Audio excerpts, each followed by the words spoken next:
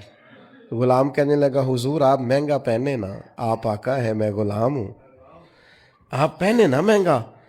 تو حضرت علی عالم ہے نا، فرمانے لگے اگر کسی دلیل سے ہی تقسیم کرنا ہے نا تو دلیل میں دے دیتا ہوں۔ کہا جناب کون سی؟ فرمایا اگر دلیل سے ہی بانٹنا ہے تو مہنگا پہن لے، تو جوان ہے، اور میں سستا پہن لیتا ہوں، میں بوڑھا ہوں۔